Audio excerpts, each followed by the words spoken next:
افغاني سندرغاړي دنیا غزل سره د پاکستان په پلازمینه اسلام آباد کې غلط کار شوی دی او اوس په چغو ژاړي. افغانه سندرغاړي دنیا غزل وایي چې کله په افغانستان کې جمهوریت سقوط وکړ او د طالبانو اسلامي امارت حکومت راغی، نو ما افغانستان پرېښود او د پاکستان پلازمینې اسلام آباد ته راغلم. له سندرغاړي دنیا غزل سره له افغانستانه د راوتو په وخت کې کوم کارونه شوي دي او اوس په پاکستان کې په کومو کارونو پیسې ګټي او څنګه یې ژوند تیریږي.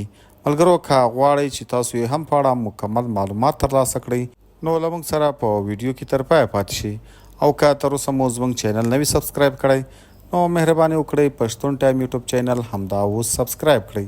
قدرمن دوستانو، دنیا غزل وایي چې کله په افغانستان کې طالبان بیا واکمن شول او زه له افغانستان څخه راوتم، نو داسې واقعه وشوه چې زه اوس له تاسو سره هغه واقعه شیر کوم، نو په ویلو یې زما د وجود ویښته درېږي. قدرمن دوستانو، دنیا غزل وایي چې زه په افغانستان کې یوه مشهوره سندرغاړې ومه، خو له ما سره داسې کار وشو چې له اسمانه ځمکې ته راوغورځېدم. وایي زه نن سبا د پاکستان په اسلام آباد ښار کې اوسېږم، هیڅ دنده او کار مې نشته او په پاکستان د اسلام آباد په ښار کې په یو کرایي کور کې اوسېږم او په همدې لټه کې یم چې په یو بل دریم هیواد کې د سیاسي پناه غوښتلو لپاره کیس جمع کړم.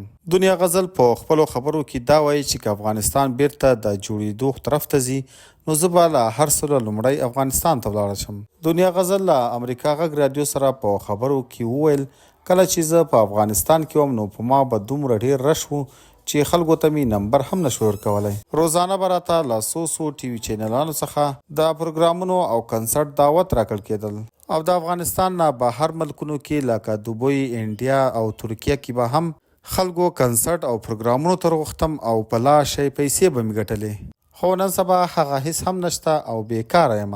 قدرمن دوستانو، د افغانستان داسې ډیر سندرغاړي او یا هم نارینه سندرغاړي د دنیا غزل په شان په برخلیک باندې اخته دي او تر اوسه پورې هیڅ داسې آینده نه ده معلومه. ملګرو، تاسې د داسې سندرغاړو او داسې خلکو په اړه څه نظر لرئ؟